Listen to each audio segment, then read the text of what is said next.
ولا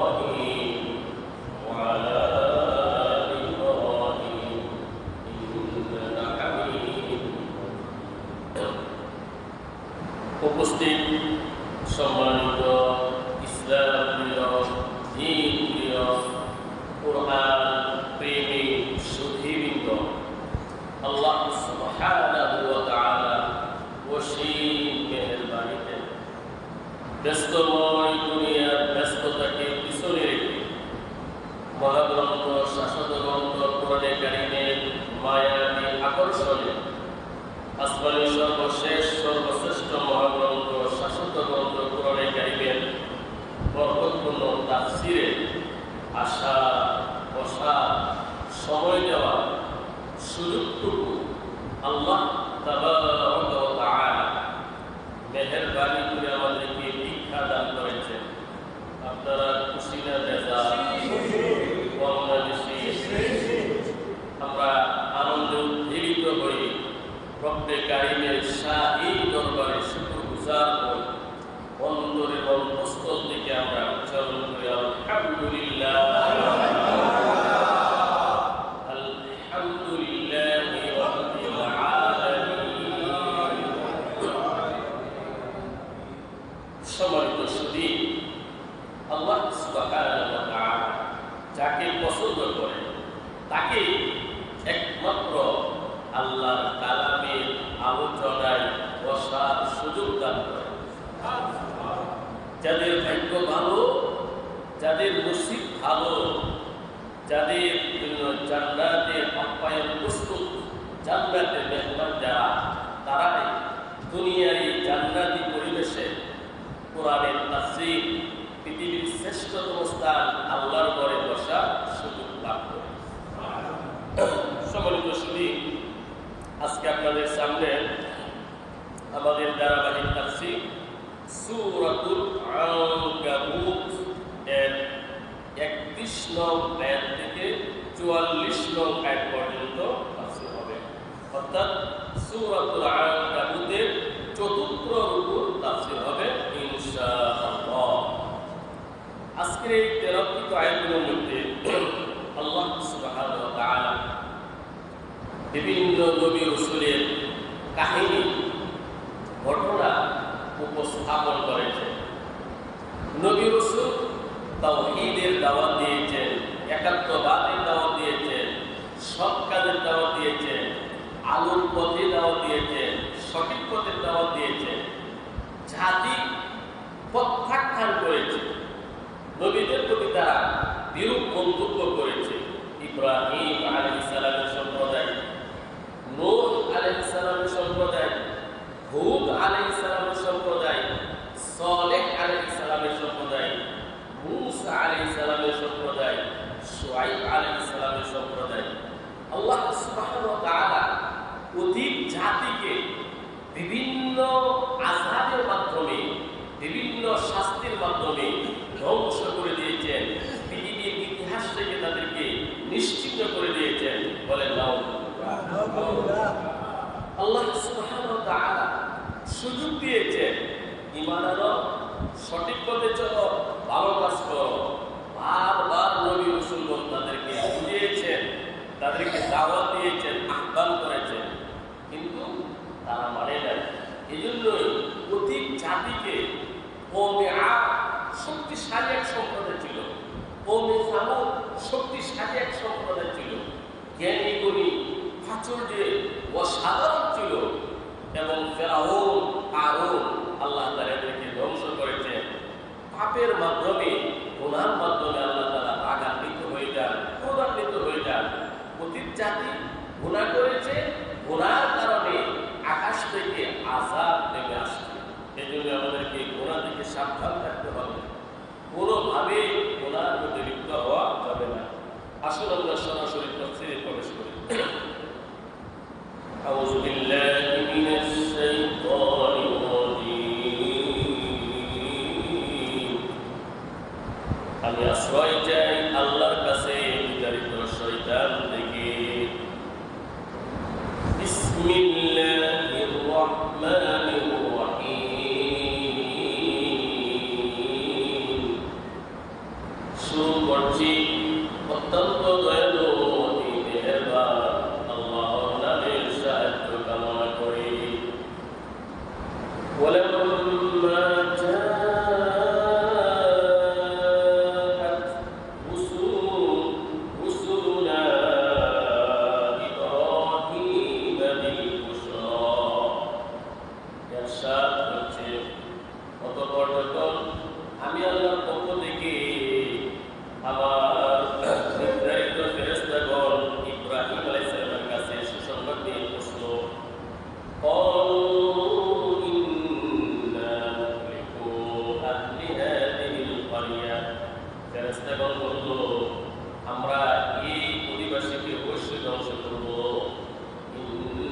আহলাহা কানু যালিমিন, অবশ্যই তারা কাফের, তারা পাপিষ্ঠ।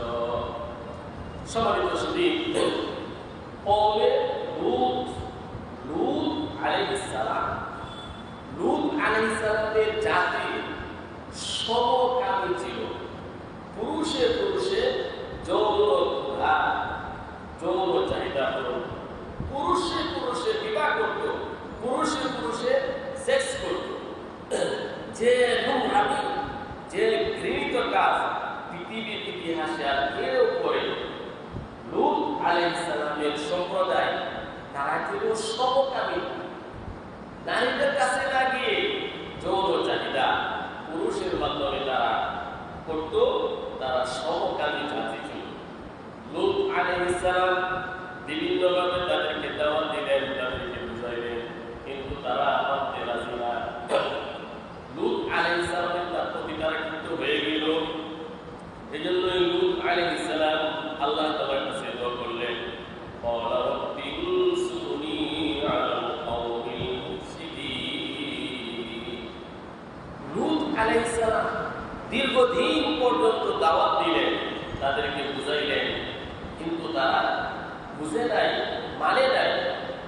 লূত আলাইহিস সালাম আল্লাহর কাছে দোয়া করলেন, হে আল্লাহ, আমার জাতি মানে না, তুমি এদেরকে শাস্তি দাও। সাথে সাথে আল্লাহ তাআলা দোয়া কবুল করলেন। আল্লাহ সুবহানাহু ওয়া তাআলা লূত আলাইহিস সালামের যে বস্তি ছিল, যে এলাকাটা ছিল, সেই এলাকাটাকে আল্লাহ তাআলা মানে পুরা বস্তি জিবরিল আলাইহিস সালাম উপরে তুলে একদম ধ্বংস করে দিয়েছে। যেটাকে বর্তমানে বলা হয় ডেড সি, মৃত সাগর। মৃত সাগরে পরিণত হয়েছে, যে জায়গার মধ্যে কোনো প্রাণী, কোনো মাছ, কোনো পোকামাকড় বসবাস করে না। এত ধ্বংস, এত অবহেলিত জায়গা হয়ে গেছে। তো আল্লাহ রাব্বুল আলামিন যখন লূত আলাইহিস সালামের সম্প্রদায়কে ধ্বংস করার জন্য ফেরেশতা প্রেরণ করলেন, ফেরেশতা লূত আলাইহিস সালামের এলাকায় যাওয়ার আগে ইব্রাহিম আলাইহিস সালামের সাথে সাক্ষাৎ করলেন। এসি চলবে, এসি বন্ধ করে দিতে হবে। সোহাইব, এসি বন্ধ। আচ্ছা, তাহলে দরজা লাগাবো। যাক, আপনি একটু মনোযোগ দিন। লূত আলাইহিস সালাম, ইব্রাহিম আলাইহিস সালাম একই যুগের নবী ছিলেন। লূত আলাইহিস সালাম, ইব্রাহিম আলাইহিস সালাম কি ছিলেন? একই যুগের নবী। ইব্রাহিম আলাইহিস সালামের সাথে সাক্ষাৎ করে লূত আলাইহিস সালামের জাতিকে ধ্বংস করার জন্য ফেরেশতারা যাবেন। জিবরিল আলাইহিস সালাম, মিকাঈল আলাইহিস সালাম, বড় বড় ফেরেশতা, তারা আকৃতি ধরলেন যুবকের, সুদর্শন সুন্দর চেহারা, দাড়ি মুছনায়, লোভনীয় মায়াবী চেহারা, এমন বালকের আকৃতি ধরলেন তিন ফেরেশতা। ইব্রাহিম আলাইহিস সালামের কাছে যাওয়ার পরে ইব্রাহিম আলাইহিস সালাম তিনি ছিলেন অতিথি পরায়ণ, মেহমানদারি করতেন। চটপট একটি বাছুর ঘোড়া করে খুব জলদি তাদের সামনে পেশ করত, কিন্তু তারা হাত বাড়ায়। তৎকালীন যুগে মেজবান মনে করতেন মেহমান যদি খাবারের দিকে হাত না বাড়াতো, মেজবান মনে করতেন শত্রু হবে, অসৎ উদ্দেশ্য এসেছে। ইব্রাহিম আলাইহিস সালাম ভয় পেয়ে গেলেন। তখন তারা পরিচয় দিল যে, হে আল্লাহর পয়গম্বর ইব্রাহিম, আমরা মানুষ না ফেরেশতা, ভয় পাবেন না। আমি ইব্রাহিমকে পরিচয় দিলেন, আমরা আসছি লূত আলাইহিস সালামের সম্প্রদায় যে সমকামী, তাদেরকে ধ্বংস করার জন্য, তাদের পুরা বস্তিটা আকাশ পর্যন্ত তুলে আমরা উঠিয়ে দিব, পাথরের বৃষ্টি নিক্ষেপ করব, কঠিন আযাব দিয়ে ইতিহাস সৃষ্টি হবে, আমরা ধ্বংস করি। বলেন না? এবং ইব্রাহিম আলাইহিস সালামকে বললেন, ইব্রাহিম, আল্লাহ তাআলা আপনাকে সন্তান দিবেন। বলেন আলহামদুলিল্লাহ। ইব্রাহিম আলাইহিস সালামের বয়স যখন 99, ইব্রাহিম আলাইহিস সালামের বয়স 99, তখন আল্লাহ তাআলা ইসমাঈল আলাইহিস সালামকে আল্লাহ তাআলা দিয়েছেন, দান করেছেন। ইব্রাহিম আলাইহিস সালামের বয়স 112, তখন আল্লাহ তাআলা ইসহাক আলাইহিস সালামকে দিয়েছেন। বুড়ো তুত্তুরি বয়োবৃদ্ধ বয়সে ইব্রাহিম আলাইহিস সালাম আল্লাহর কাছে দোয়া করেছেন সন্তানের। ওই ফেরেশতারা লূত আলাইহিস সালামের জাতিকে ধ্বংস করে যাওয়ার সময় ইব্রাহিমকে বললেন, এই আলাইহিস সালাম আপনার সুসংবাদ, আল্লাহ তাআলা আপনাকে সন্তান দেবে বলে সুবহানাল্লাহ।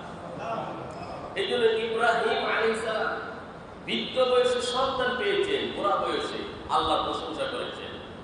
আলহামদুলিল্লাহিল্লাযী ওয়াহাবানি আলাল কিবারি আলহামদুলিল্লাহিল্লাযী ওয়াহাবালি আলাল কিবারি ইসমাঈল ওয়া ইসহাক ইন্না রাব্বী লাসামিউদ দুআ। সমস্ত প্রশংসা ওই আল্লাহর জন্য যিনি আমি ইব্রাহিমকে বৃদ্ধ বয়সে ইসমাঈল ইসহাক নামে পুত্র দান করেছেন। অবশ্যই আল্লাহ তাআলা তো কবুল করেন, তো মনোযোগ সহকারে শুনেন, বলেন সুবহানাল্লাহ। ইব্রাহিম আলাইহিস সালাম বৃদ্ধ বয়সে আল্লাহর কাছে সন্তান চেয়েছেন, আল্লাহ তাআলা সন্তান দিয়েছেন। আরেকজন পয়গম্বর জাকারিয়া আলাইহিস সালাম পুরো তুত্তুরি, চুলদারি সাদা হয়ে গেছে, হাড়ি দুর্বল হয়ে গেছে, বৃদ্ধ বয়সে আল্লাহর কাছে সন্তান চাইলেন। রব্বি হাবলি মিনাস সালিহিন রব্বি হাবলি মিন লাদুনকা যুররিয়াতান তাইয়্যিবা ইন্নাকা সামিউদ দুআ। জাকারিয়া আলাইহিস সালাম বললেন, আয় আল্লাহ আমাকে নেক সন্তান দাও। ইব্রাহিম আলাইহিস সালাম আল্লাহর কাছে নেক সন্তান চেয়েছেন। সকল নবী রাসূলগণ আল্লাহর কাছে সন্তান চেয়েছেন, আবার নেক সন্তান, ছেলে হোক মেয়ে হোক, যদি নেককার হয়, সৎ হয়, দুনিয়া এবং পরকালে পিতার উপকারে আসে। শুধু সন্তান আল্লাহর কাছে চাননি, নেক সন্তান চেয়েছেন। এই জন্য হাদিস শরীফের মধ্যে আসছে, মানুষ যখন মারা যায় তার জীবনের সব আমল বন্ধ হয়ে যায়। ইযা মাতাল ইনসান ইনকাতা আনহু আমালুহু ইল্লা মিন তালাতা ইল্লা মিন সাদাকাতিন জারিয়া আও ইলমিন ইনতাফা বিহি আও ওয়ালাদিন সালিহিন ইয়াদউ লাহু। নবীজি বলেন, মানুষ যখন ইন্তেকাল করে, মৃত্যুবরণ করে, সব আমল বন্ধ হয়ে যায়, তবে সদকায়ে জারিয়া, জনকল্যাণমূলক কোনো কাজ, এটা কেমন পর্যন্ত সব বসে। এবং এলেমের চর্চা, যে তাফসীরের সাথে যারা সম্পৃক্ত, কেমন পর্যন্ত আমাদের কবরে এর সব যেতেই থাকবে, বলেন আলহামদুলিল্লাহ। আমরা হয়তো একদিন তাফসীরে থাকবো না, কিন্তু আমরা যারা নিয়মিত তাফসীরে বসতাম, তাফসীরে আসতাম, দাওয়াত দিতাম, এই সবটুকু কেমন পর্যন্ত আমাদের কবরে বসতে থাকবে। 3 নম্বরে নবীজি বলেন, আও ওয়ালাদিন সালিহিন ইয়াদউ লাহু। নেক সন্তান, সন্তান যদি পিতামাতার জন্য দোয়া করে, নিশ্চিত কবরের মধ্যে গিয়ে পৌঁছে। সম্মানিত শুধু আল্লাহ রাসূল মানুষ ইন্তিকাল করলে উল্লেখ করেছে, সন্তান যদি পিতামাতার জন্য দোয়া করে, নিশ্চিত কবরে গিয়া সেই দোয়া পৌঁছে। এই জন্য সন্তান এমন হতে হবে যে সন্তান পিতামাতার জন্য সবসময় দোয়া করবে। রব্বির হামহুমা কামা রব্বায়ানি সগীরা। আল্লাহ তাআলা সন্তানের দোয়া নিশ্চিত কবুল করেন। তো ইব্রাহিম আলাইহিস সালামকে যখন সুসংবাদ দিলেন, তখন ইব্রাহিম আলাইহিস সালাম সুসংবাদ গ্রহণ করলেন। ইব্রাহিম আলাইহিস সালাম আল্লাহর কাছে বারবার কান্নাকাটি করলেন, আয় আল্লাহ, কওমে লূত আলাইহিস সালামের জাতিকে তুমি এবার মাফ করে দাও। আল্লাহ তুমি একটু সুযোগ দাও, তাদেরকে ধ্বংস করো না। অন্যতে আসছে বারবার কান্নাকাটি করেছে। ইব্রাহিম আলাইহিস সালামকে আল্লাহ তাআলা এক পর্যায়ে বলেন, ইব্রাহিম তুমি এই ব্যাপারে আর কথা বলবে না, এটা আমি আল্লাহ তাআলা চূড়ান্ত সিদ্ধান্ত, লূত আলাইহিস সালামের সম্প্রদায়কে আমি ধ্বংস করে দিব। এই কথা এখানে আসছে। ইব্রাহিম আলাইহিস সালাম বললেন, ক্বালা ইন্না ফীহা লূতা। এই ফেরেশতারা, আপনারা যে লূত আলাইহিস সালামের জাতিকে ধ্বংস করবেন, সেখানে তো লূত আলাইহিস সালাম আছেন। ক্বালু নাহনু আ'লামু বিমান ফীহা। তারা বললেন, ফেরেশতাগণ বললেন, আমরা অবশ্যই জ্ঞাত আছি কারা ওই এলাকাতে রয়েছেন। লানুনাজ্জিয়ান্নাহু ওয়া আহলাহু ইল্লা ইমরাআতা। অবশ্যই আমরা লূত আলাইহিস সালাম তার ফ্যামিলিকে মুক্তি দিব, তার স্ত্রী ব্যতীত। কানাত মিনাল গাবিরিন। সে কষ্টাতে আগমন কষ্টাতে অন্তর্ভুক্ত, সে ধ্বংসকারীদের অন্তর্ভুক্ত, যারা ধ্বংস হবে তাদের অন্তর্ভুক্ত। মিনাল গাবিরিন, হালিকদের অন্তর্ভুক্ত সে। সম্মানিত শুধু ইব্রাহিম আলাইহিস সালাম আল্লাহর কাছে দোয়া করলেন, আল্লাহ তাআলা বললেন না, আমি এদেরকে অবশ্যই ধ্বংস করে দিব। লূত আলাইহিস সালাম তার ফ্যামিলিকে ফেরেশতারা বাঁচাইলেন, বললেন হে লূত, আপনার স্ত্রী মুক্তি পাবে না। লূত আলাইহিস সালামের স্ত্রী ছিল কাফের। স্ত্রী কি ছিল? কাফের। তৎকালীন যুগে কাফের মুশরিকা স্ত্রীকে বিয়ে করা বৈধ ছিল। ইব্রাহিম নূহ আলাইহিস সালাম উনার স্ত্রীও ছিলেন কাফের, লূত আলাইহিস সালাম তাদের স্ত্রীও কি ছিল? কাফের। কিন্তু ওনারা সারা জীবন সৎ ব্যবহার করেছেন, স্ত্রীর সাথে কি করেছেন? ভালো ব্যবহার করেছেন। লূত আলাইহিস সালামের স্ত্রী ছিল কাফের। কোন মেহমান আসলে সমকামী করার জন্য মানুষকে দাওয়াত দিত। সমকামীর ব্যাপারে লূত আলাইহিস সালামের স্ত্রীও সহযোগিতা করত। নাউযুবিল্লাহ। এই জন্য আল্লাহর সিদ্ধান্ত, নবী হতে পারে, নবীর পত্নী, নবীর স্ত্রী, তাকে আল্লাহ তাআলা ধ্বংস করে দিবেন। এই জন্য আল্লাহ তাআলা বলেন ইল্লা ওয়া আহলাকা ইল্লা ইমরাতাকা কানাত মিনাল গাবিরিন। আপনাকে, আপনার ফ্যামিলিকে আমরা হেফাজত করব, কিন্তু আপনার স্ত্রী ধ্বংসকারীদের অন্তর্ভুক্ত হবে। ইন্না মুনজিলুনা আলা আহলি হাযিহিল ক্বরিয়াতি রিজসাম মিনাস সামাই বিমা কানু ইয়াফসুকুন। ফেরেশতারা বলল, আমরা আকাশ থেকে এই এলাকাবাসীর জন্য আযাব প্রেরণ করব, এই গ্রামের জন্য তারা অবশ্যই পাপী পাপিষ্ঠ। ওয়ালাকাদ তারাকনা মিনহা আয়াতান বাইয়িনাতান লিকাওমিন ইয়াকিলুন। আল্লাহ বলেন, আমি অবশ্যই অনেক সুস্পষ্ট নিদর্শন রেখেছি বুদ্ধিমান সম্প্রদায়ের জন্য। وإلى مدين أخاهم شعيبا। মাদিয়ানবাসীর কাছে তাদের ভ্রাতা শুআয়ব আলাইহিস সালামকে আমি আল্লাহ প্রেরণ করেছিলাম। فقال يا قوم اعبدوا الله وارجوا اليوم الآخر। শুআয়ব আলাইহিস সালাম বললেন, হে আমার জাতি, তোমরা আল্লাহর ইবাদত করো, পরকালকে, হাসরের কঠিন ময়দানকে, কিয়ামত দিবসকে তোমরা ভয় করো। ওয়ালা তা'তাউ ফিল আরদি মুফসিদিন। জমিনে তোমরা ফাসাদ সৃষ্টি করবে না। ফাকাযযাবুহু। শুআয়ব আলাইহিস সালামের জাতি শুআয়ব আলাইহিস সালামকে মিথ্যা প্রতিপন্ন করল। ফাআখাযাতহুমুর রাজফাতু ফাআসবাহু ফি দারিহিম জাতিমিন। অতঃপর ভূমিকম্প তাদেরকে পেয়ে গেল। ভূমিকম্প আল্লাহ তাআলা তাদেরকে দিলেন। ফাআসবাহু ফি দারিহিম জাসিমিন। তারা একজন আরেকজনের উপর বন্ধ অবস্থায় সবাই মৃত্যুর কোলে ঢলে পড়ল। শুআয়ব আলাইহিস সালাম তার জাতিকে বিভিন্নভাবে দাওয়াত দিলেন তাওহীদের, ঈমানের, পাপাচার বর্জন করার জন্য। তারা শুআয়ব আলাইহিস সালামকে মিথ্যা বলল। আল্লাহ তাআলা ভূমিকম্প দিলেন। এত ভূমিকম্প হলো, ভূমিকম্পের মাধ্যমে শুআয়ব আলাইহিস সালামের জাতি মৃত্যুর কোলে ঢলে পড়ল। নাউযুবিল্লাহ। وعادا وثمود وقد تبين لكم من مساكنهم। আল্লাহ বলেন, আদ জাতিকে আমি আল্লাহ ধ্বংস করেছি, সামুদ জাতিকে আমি আল্লাহ তাআলা ধ্বংস করেছি। অবশ্যই তাদের বসবাসের স্থানের মধ্যে সুস্পষ্ট নিদর্শন রয়েছে। وزين لهم الشيطان أعمالهم। শয়তান তাদের কাছে আমলগুলো সুশোভিত করে দিয়েছে, সুন্দর করে দিয়েছে। وصدهم عن السبيل। তারা সঠিক পথ থেকে তাদেরকে বাধা দিয়েছে। وكانوا مستبصرين। তারা ছিল বিচক্ষণ। وقارون وفرعون وهامان। আমি আল্লাহ কারুনকে ধ্বংস করেছি, ফেরাউনকে ধ্বংস করেছি, হামানকে ধ্বংস করেছি। ولقد جاءهم موسى بالبينات। মুসা আলাইহিস সালাম বিভিন্ন সুস্পষ্ট প্রমাণ নিয়ে তাদের কাছে এসেছিলেন। ফাস্তাকবারু ফিল আরদ। তারা অহংকার করেছে, দাম্ভিকতা প্রদর্শন করেছে। ওয়া কানু সাবিকিন। আল্লাহ বলেন, তারা আমার আযাব ডিঙ্গিয়ে যাওয়ার ক্ষমতা রাখে নাই, আমি এদেরকে ধ্বংস করেছি।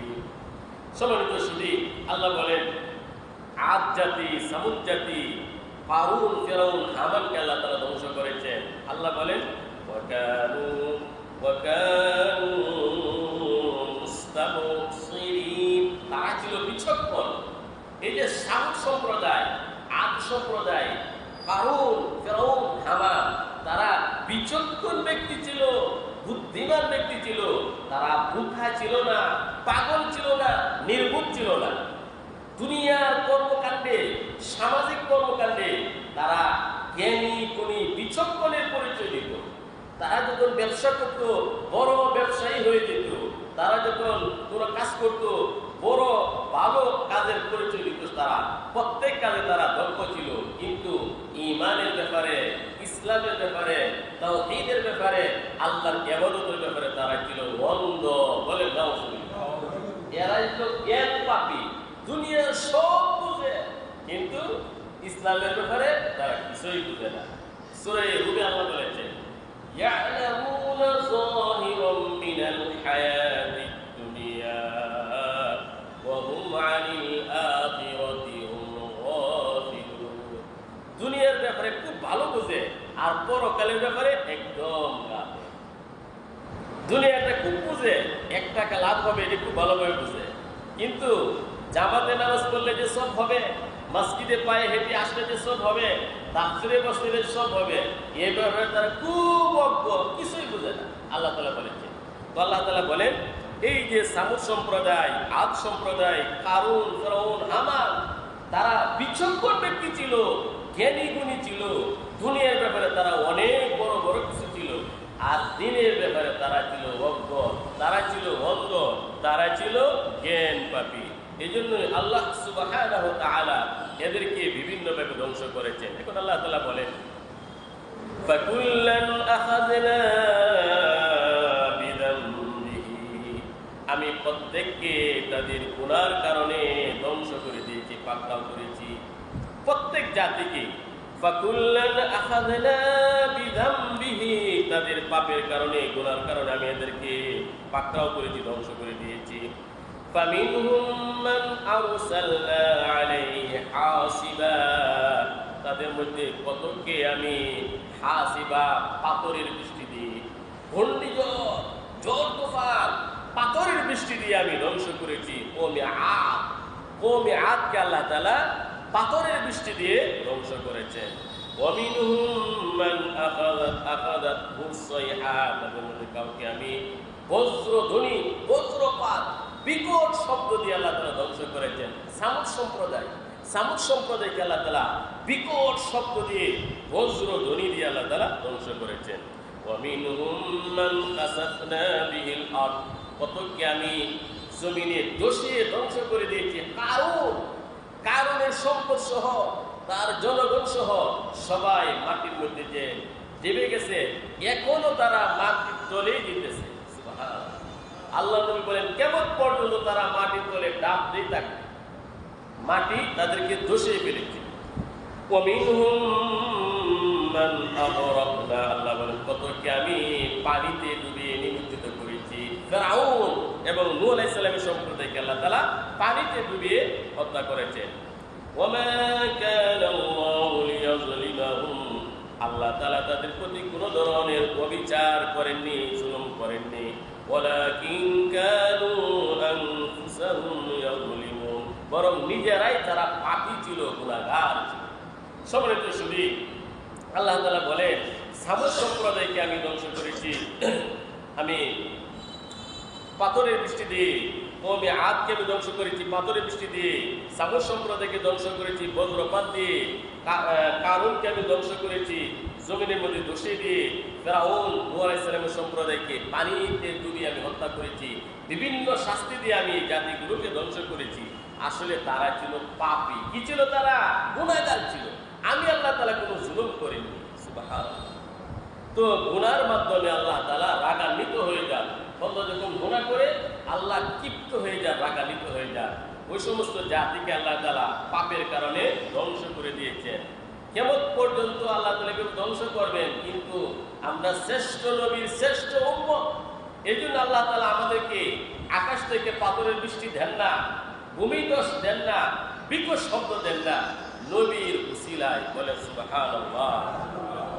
এখন আল্লাহ সুবহানাহু ওয়া তাআলা আলোচনা করবেন আল্লাহ ছাড়া যারা দেব দেবীর পূজা করে, মাজারে যায়, পীরের কাছে যায়, বন্য পীরের কাছে যায়, বাবার কাছে যায়, গাছের কাছে যায়, মাছের কাছে যায়, তারা হলো একদম দুর্বল, মাকড়সার ঘরের মতো। এই পৃথিবীতে অনেক ঘর আছে, তো সবচেয়ে দুর্বল ঘর হলো মাকড়সার ঘর। ঘর মানুষ নির্মাণ করে আত্মরক্ষা করার জন্য, সেফে থাকার জন্য, সুরক্ষিত থাকার জন্য। মাকড়সার ঘরের দ্বারা আত্মরক্ষা করা যাবে না। যখন ঝাড়ুদারে ঝাড়ু দেয়, এই এক নিমেষে সব কি হয়ে যায়, ধ্বংস হয়ে যায়। আল্লাহ তাআলা উদাহরণ দিচ্ছেন, মাসালুল্লাযীনা ইত্তাখাযু মিন দুনিল্লাহি আউলিয়া, তাদের দৃষ্টান্ত যারা আল্লাহ ছাড়া অন্য কাউকে যারা অভিভাবক হিসাবে নির্ধারণ করে, কামাতালিল আনকাবুত, তাদের দৃষ্টান্ত হলো মাকড়সার জালের মতো, মাকড়সার ঘরের মতো, মাকড়সার মতো। ইত্তাখাযাত বাইতান, মাকড়সা ঘর নির্মাণ করে। ওয়া ইন্না আওহানাল বুয়ুতি লাবাইতুল আনকাবুত, পৃথিবীর ঘরসমূহের মধ্যে সবচেয়ে দুর্বল ঘর হচ্ছে মাকড়সার ঘর।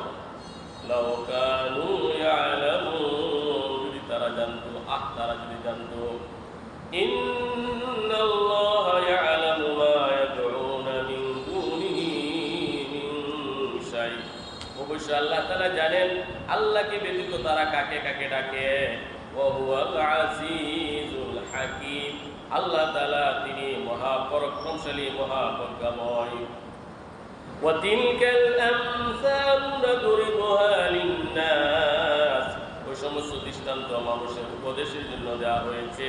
ওয়া মা ইয়াকিলুহা ইল্লাল আলিমুন, জ্ঞানী ছাড়া, আলেম ছাড়া এগুলা কেউ বুঝে না। সম্মানিত সুধীবৃন্দ, আল্লাহ সুবহানাহু ওয়া তাআলা যারা আল্লাহকে ব্যতীত দেব দেবীর পূজা করে, গাছ মাছের পূজা করে, মাজারের কাছে চায়, ব্যক্তির কাছে চায়, গাছের কাছে চায়, পাথরের কাছে চায়, তারা এমন দুর্বল যেমন মাকড়সার ঘর। এদের কোনো অস্তিত্ব নাই। শক্তির একমাত্র মালিক আল্লাহ সুবহানাহু ওয়া তাআলা, সাহায্যের একমাত্র মালিক আল্লাহ সুবহানাহু ওয়া তাআলা। ওয়া মান নাসরু ইল্লা মিন ইনদিল্লাহিল আজিজিল হাকীম, সাহায্য একমাত্র প্রতাপশালী, পরাক্রমশালী, মহাজ্ঞানী আল্লাহর পক্ষ থেকে একমাত্র আসে। সাহায্য করার দুনিয়ার কোনো ব্যক্তির কোনো বস্তুর মধ্যে আসে নাকি কোনো সাহায্য? মক্কার মুশরিকরা এমন মনে করত যে বিভিন্ন ব্যক্তির, বিভিন্ন মূর্তির বিভিন্ন শক্তি আছে। আল্লাহ তো সবগুলোর মালিক, কিন্তু বিভিন্ন মূর্তির বিভিন্ন শক্তি আছে। এই জন্যই কানায় কাবার মধ্যে চতুর্পার্শ্বে 360টি মূর্তি তারা স্থাপন করেছে। কয়টি মূর্তি? মক্কার মানুষ মনে করত অমুক মূর্তির কাছে জ্ঞান আছে, জ্ঞান, অমুক মূর্তির কাছে রিজিক আছে, অমুক মূর্তির কাছে সম্মান আছে, অমুক মূর্তির কাছে চাকরি আছে, অমুক মূর্তির কাছে বিয়ে শাদীর ব্যবস্থা আছে। এইভাবে বিভিন্ন মূর্তি বানিয়ে মক্কার চতুর্পার্শ্বে, বাইতুল্লাহর চতুর্পার্শ্বে তারা রেখে দিয়েছে। কয়টি? 360টি। কয়টি মূর্তি ছিল? নবী করিম সাল্লাল্লাহু আলাইহি ওয়াসাল্লাম বিজয়ের বেশে মক্কা নগরীতে যখন প্রবেশ করলেন, মক্কা বিজয় হয়ে গেল, আল্লাহ নবী তখন আল্লাহ নবীর লাঠির দ্বারা ইশারা করলেন এবং ওই আয়াতটা পড়লেন, ওয়াজাআল হাক্কু ওয়া যাহাকাল বাতিল ইন্নাল বাতিলা কানা যাহুকা। মূর্তিগুলো স্বাভাবিকভাবে মাটিতে পড়ে ভেঙে চুরমার হয়ে গেল। 13 বছর মক্কাতে নবীজি ছিলেন, মূর্তি সমালোচনা করার সুযোগই পান, কারণ শক্তির দরকার। কে দরকার? যখন নবীজি মক্কায় বিজয়ের বেশে প্রবেশ করলেন, শক্তি হয়েছে, রাষ্ট্রীয় শক্তি, তখন তিনি মূর্তি ভাঙার পদক্ষেপ নিয়েছেন। আল্লাহ তাআলা কোরআনে বলেছেন, কোন মূর্তিকে তোমরা গালিগালাজ করবে না। আল্লাহ বলে, তোমরা তো বুঝছে মূর্তিকে গালিগালাজ করবে, আর যারা মূর্তির পূজা করে তারা তোমাদের আল্লাহকে না বুঝছে গালি দেয়। এই জন্য মূর্তির সমালোচনা করা, মূর্তির গালিগালাজ করা আল্লাহ তাআলা কোরআনে নিষেধ করেছে। তাহলে বাংলাদেশে কোনো মূর্তি ভাঙা যায় নাকি? কখনো না। এটা আমাদের কোনো কোন ইমানদার যদি মনে করে মূর্তি পূজা করে আমি ভেঙে গেলাম, এটা সাংঘাতিক গর্হিত অপরাধ হবে, তাকে আইনের আশ্রয় দিতে হবে। এই বিধান ইসলামে নাই। এইগুলো রাষ্ট্রীয়ভাবে তাদের দায়িত্ব। তারাও আমাদের দেশের নাগরিক, আমরা একসাথে মিলেমিশে থাকবো। এই জন্য কোনো মূর্তির সমালোচনা করা যাবে না, কোনো মূর্তিকে ভাঙা যাবে না। এটা হলো রাষ্ট্রের কাজ, আপনার আমার দায়িত্ব না। তো আল্লাহ সুবহানাহু ওয়া তাআলা শিরিক যারা করে, গায়রুল্লাহর কাছে যারা সাহায্য চায়, তাদের দৃষ্টান্ত দিয়েছেন মাকড়সার জালের মতো, জিরো শক্তি বলতেই নাই। আজকে মানুষ অমুক জায়গায় যায়, তমুক জায়গায় যায়, অমুক মসজিদে যায়, তমুক মসজিদে যায়, এইগুলোর কোনো শক্তি আছে নাকি? শক্তি একমাত্র কার? আল্লাহ তাআলা। আল্লাহ তো বাইতুল্লাহর রবের কথা, রবের ইবাদত করার কথা বলেছে, ফালইয়াবুদু রাব্ব হাযাল বাইত। বাইতুল্লাহ যিনি রব, তার ইবাদত করো। বাইতুল্লাহর ইবাদত করার কথা আল্লাহ তাআলা বলছেন নাকি? এখন মানুষ অনেক মসজিদকে অনেক কিছু মনে করে, এবং অনেক ব্যক্তিকে অনেক কিছু মনে করে, মাজারে যিনি শুয়ে আছেন তাকে অনেক কিছু মনে করে, অন্য পীরকে অনেক কিছু মনে করে। এটি হলো সবচেয়ে বড় শিরিক, যার মধ্যে সামান্যতম শিরিক থাকবে, ঈমান নষ্ট হয়ে যাবে, তার জন্য জাহান্নাম অবধারিত। বলে নাউযুবিল্লাহ। খালাকাল্লাহুস সামাওয়াতি ওয়াল আরদি বিল হক। আল্লাহ সুবহানাহু ওয়া তাআলা সাত মহাকাশ জমিন যথাযথভাবে সৃষ্টি করেছেন। ইন্না ফী যালিকা লাআয়াতান লিল মুমিনিন। এইগুলোর মধ্যে অনেক বড় নিদর্শন রয়েছে ঈমানদার ব্যক্তিদের জন্য। আল্লাহ তাআলা রূপের শেষাংশে আল্লাহ তাআলা বলেন, আল্লাহ সুবহানাহু ওয়া তাআলা সাত আকাশ সৃষ্টি করেছেন, জমিন সৃষ্টি করেছেন, পাহাড় পর্বত সৃষ্টি করেছেন, এই সব কিছু আল্লাহ তাআলা সৃষ্টি করেছেন। আল্লাহ তাআলা গ্রহ নক্ষত্র তারকারাজি আল্লাহ তাআলা সৃষ্টি করেছেন। জমিনের মধ্যে পাহাড় পর্বত বৃক্ষরাজি আল্লাহ তাআলা নদ নদী সব কিছু সৃষ্টি করেছেন। ইন্না ফী যালিকা লাআয়া, অনেক বড় বড় নিদর্শন রয়েছে লিল মুমিনিন, যারা মুমিন বিশ্বাসী বান্দা তাদের জন্য। বলে সুবহানাল্লাহ। প্রত্যেকটা বস্তুর মধ্যে আল্লাহর নিদর্শন আছে। কোন ব্যক্তি যদি বলে সূর্য আমি মানি না, সে মেন্টাল, পাগল না সুস্থ ব্যক্তি? সূর্য যে আছে, সূর্য এটা কি দলিল দিয়ে বুঝাইতে হবে নাকি? এখন যে রাত্র, এটা কি দলিল দিয়ে বুঝাইতে হবে? এখন রাত্র, কেউ যদি বলে রাত্র আছে আমি মানি না, সে মেন্টাল, সে হলো পাগল, বেন্ডিফেল। তো প্রত্যেকটা বস্তুর মধ্যে একটা নিদর্শন আছে যে স্রষ্টা হলো একমাত্র আল্লাহ সুবহানাহু। লিকুল্লি শাইইন আলামাতুন তাদুল্লু আলা আন্নাহু ওয়াহিদুন। প্রত্যেকটা বস্তু আমাদেরকে মেসেজ দেয় স্রষ্টা একমাত্র আল্লাহ তাআলা। দেখেন কত উদ্ভিদ আমরা দেখতেছি, যে উদ্ভিদ কোনো পাতার সাথে মিলে না। মিলে নাকি? আম গাছের পাতা জাম গাছের সাথে, জাম গাছের পাতা কাঁঠাল গাছের সাথে মিলে না। এবং কত ধরনের মানুষ, কারো কণ্ঠস্বর কারোর সাথে মিলে না, কারো চেহারা মিল নাই, ফিঙ্গার কি নাই, মিল নাই। সুবহানাল্লাহ। এই ডিজাইন কে দিয়েছে? আল্লাহ সুবহানাহু ওয়া তাআলা। এই জন্য সব কিছুর মধ্যে একটা নিদর্শন আছে যে স্রষ্টা একমাত্র কে? আল্লাহ তাআলা। এই জন্য আল্লাহ তাআলা বলেন, খালাকাল্লাহুস সামাওয়াতি ওয়াল আরদা বিল হক। সাত মহাকাশ, নবমণ্ডল, ভূমণ্ডল যথাযথভাবে আল্লাহ সৃষ্টি করেছেন। ইন্না ফী যালিকা লাআয়াতান লিল মুমিনিন। মুমিনদের জন্য অনেক বড় নিদর্শন রয়েছে। এই সব কিছু থাকার পরেও যারা আল্লাহকে বিশ্বাস করবে না, ঈমান আনবে না, তারা হলো সৃষ্টির অধম, সৃষ্টির নিকৃষ্ট। মানুষ হচ্ছে আশরাফুল মাখলুকাত, সৃষ্টির সেরা। কিন্তু এই মানুষ যখন ঈমান হারা হয়ে যায়, বেঈমান হয়ে যায়, সৃষ্টির অধম হয়ে যায়, পায়খানার কিরা থেকেও সে নিকৃষ্ট হয়ে যায়। সুবহানাল্লাহ। আর মানুষ যখন ঈমান এবং আমল আনে, তখন ফেরেশতার চরিত্রে উত্তীর্ণ হয়। সুবহানাল্লাহ। ফেরেশতার কাতারে সে চলে যায়। এজন্য আল্লাহ সুবহানাহু ওয়া তাআলা জান্নাত সৃষ্টি করেছেন মানুষের জন্য, জাহান্নাম সৃষ্টি করেছেন মানুষের জন্য। জান্নাতের যে নাজ নেমত কোন ফেরেশতার ব্যবহারের জন্য আল্লাহ তাআলা সৃষ্টি করেন। জান্নাতের মধ্যে মানে অভাবনীয় ও বর্ণনীয় সুখ শান্তি আনন্দ বিনোদনের জায়গা আছে, বস্তু আছে, জিনিস আছে, কোন ফেরেশতা কোনদিন ব্যবহার করতে পারবে না। পারবে নাকি? জান্নাতের একটা আঙ্গুর ফেরেশতা খেতে পারবে? জান্নাতের একটা আম ফেরেশতা টেস্ট করতে পারবে? এই শক্তি ফেরেশতার নাই, শুধু মানুষের জন্য। আর জাহান্নাম আল্লাহ তাআলা সৃষ্টি করেছেন শুধু মানুষের জন্য। পশু পাখি কীট পতঙ্গের জন্য আল্লাহ তাআলা জাহান্নাম সৃষ্টি করেন। মানুষকে আল্লাহ তাআলা জাহান্নামে দিবেন। মানুষই একমাত্র জাহান্নামের উপযোগী। এই জন্যই কোন পশু পাখি, পোকামাকড়, পিপিলিকা, চিকা, কোন প্রাণীকে আগুন দিয়ে পুড়িয়ে হত্যা করা নিষিদ্ধ। কারণ কোন প্রাণী আগুন দিয়ে পোড়ানোর উপযুক্ত না। মানুষ হলো একমাত্র আগুনে পোড়ানোর উপযুক্ত জাহান্নামের। এই জন্য আল্লাহ তাআলা কোরআনে বলেছেন যে উকুদুহান নাস ওয়াল হিজারা, মানুষ হবে জাহান্নামের ইন্ধন, লাকড়ি হবে মানুষ এবং পাথর।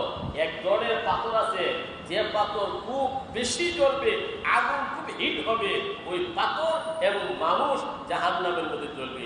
অন্য কোনো প্রাণী জাহান্নামে যাবে না। সুবহানাল্লাহ। কোনো কুকুর জাহান্নামে যাবে না, কোনো বিড়াল জাহান্নামে যাবে না, কোনো পোকামাকড় জাহান্নামে যাবে না। হাসরের কঠিন ময়দানে অন্যান্য যত প্রাণী আছে, মানুষ ছাড়া, জিন ছাড়া, তাদেরকে আল্লাহ তাআলা বলবেন, তারা আল্লাহ বলবেন কোন তুরাবা, তোমরা মাটি হয়ে যাও। এদের বিচার করার পরে আল্লাহ তাআলা বলবেন মাটি হয়ে যাও, মাটি হয়ে যাবে। শক্তিশালী সবল কুকুরে দুর্বল কুকুরের উপর হামলা করছে। হাসরের কঠিন ময়দানে দুর্বল কুকুরে বলবে, রব্বুল আলামিন, আমি দুর্বল ছিলাম, এই জন্য এই সবল কুকুরটা আমার উপর হামলা করছে, আমি আজকে বিচার চাই। আল্লাহ তাআলা দুর্বল কুকুরকে সবল করে দিবে আর সবল কুকুরকে দুর্বল করে দিবে। হাসরের মাঠে প্রতিশোধ নিবে। আল্লাহ বলবেন মাটি হয়ে যাবে, সাথে সাথে মাটি হয়ে যাবে। একটা ষাঁড় আর একটা ষাঁড়কে আঘাত করেছে, একটা পশু আর একটা পশুকে আঘাত করেছে, একটা প্রাণী আর একটা প্রাণীকে আঘাত করেছে। হাসরের মাঠে বদলা নেওয়া হবে। এরপর আল্লাহ বলবেন মাটি হয়ে যাও, সবাই মাটি হয়ে যাবে। তখন এই কাফের মুশরিক, বেঈমান, মুনাফিক তারা বলবে, ويقول الكافر يا ليتني كنت ترابا, আই আফসোস, আজকে যদি আমরা মাটি হয়ে যেতাম। কাফেররা বলবে আজকে যদি মাটি হয়ে যেতাম আমাদের কতই ভালো হতো, আমাদের জন্য জাহান্নামের কোনো শাস্তি থাকতো। আসলে এমন সম্ভব নাকি? সম্ভব না। এজন্যই যার মধ্যে সামান্য পরিমাণ ঈমান রয়েছে সে জান্নাতের মেহমান হবে, আর যার মধ্যে ঈমান নাই সে জাহান্নামের বাসিন্দা হবে, জাহান্নামে লাকড়ি হবে। এই জন্যই তাওহীদ, একাত্মবাদকে দৃঢ়তার সাথে গ্রহণ করতে হবে এবং এই ঈমানকে লালন করতে হবে। মৃত্যুর সময় ঈমান নিয়ে মৃত্যুবরণ করতে হবে। আল্লাহ সুবহানাহু ওয়া তাআলা আমাদের সবাইকে আজকের এই সংক্ষিপ্ত তাফসীরের উপর আমল করার তৌফিক দান করুন। আমিন। ওয়া আখিরু দাওয়ানা আলহামদুলিল্লাহি রাব্বিল আলামিন। সুবহানাল্লাহি ওয়া বিহামদিহি, আশহাদু আল্লা ইলাহা ইল্লা আনতা, আস্তাগফিরুকা ওয়া আতুবু ইলাইক।